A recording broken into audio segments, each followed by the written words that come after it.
Selamat pagi dan salam sejahtera bagi kita semua. Di sini saya sebagai presenter akan menyampaikan materi apa yang disampaikan dalam video pembelajaran kali ini, yaitu tentang fungsi akar dan bagian-bagian akar.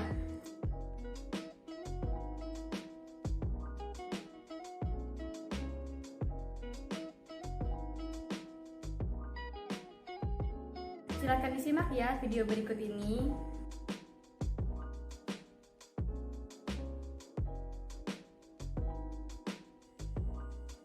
Selamat pagi anak-anak, bagaimana kabarnya hari ini?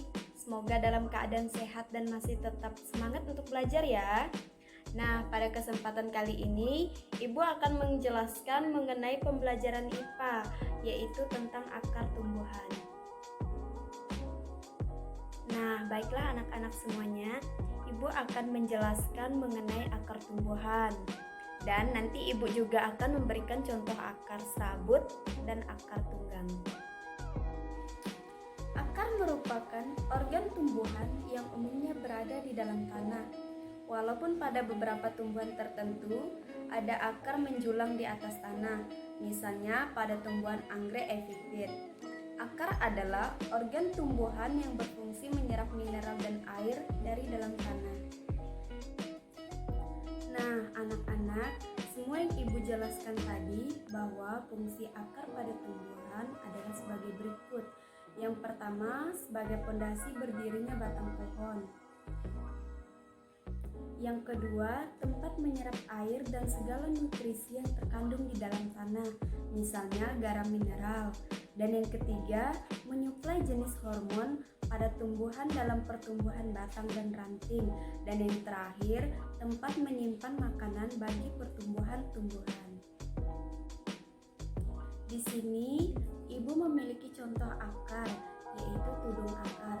Tudung akar yang dimaksud adalah akar yang hidup di bagian ujungnya yang bernama kalitra, yang memiliki sel jaringan parenkim yang di dalam mengandung sari tepung. Fungsinya itu adalah menjaga dan merawat sistem kinerjanya, sekaligus bertugas melembabkan akar agar tidak mengalami gesekan dengan partikel tanah. Daerah pengembangan sel akar yang berbeda fungsi. Jenis sel akar yang dimaksud adalah akar tumbuhan monokotil dan dikotil sebagai pembelah sel untuk proses pertumbuhan akar selanjutnya, sebagai daerah menetapnya rambut-rambut akar.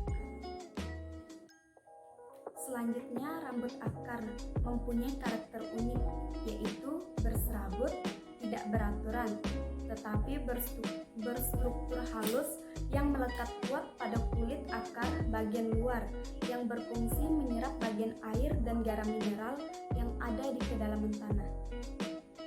Kemudian batang akar.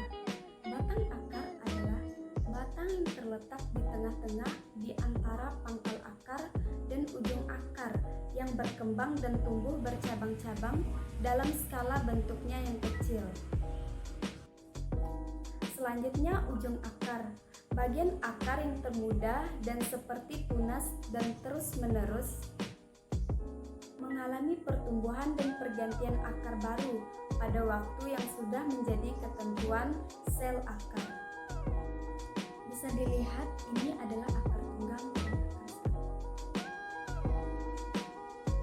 Akar serabut mempunyai karakter akar yang berbentuk serabut, tidak beraturan tetapi memiliki rongga untuk berinteraksi dengan oksigen di udara yang berukuran kecil sama dengan ukuran batang tumbuhannya.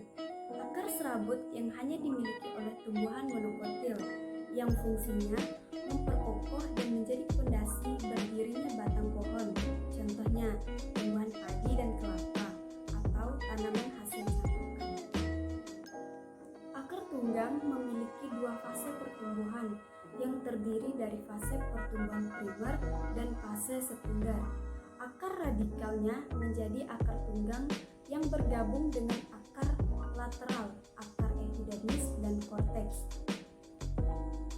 Adapun ciri-ciri akar serabut, yang pertama berakar serabut, yang kedua batang berruas-ruas, yang ketiga batang tidak mempunyai kambium, yang keempat memiliki satu keping biji lembaga, yang kelima tulang pada daun berbentuk sejajar, tidak mengirit ataupun menjari.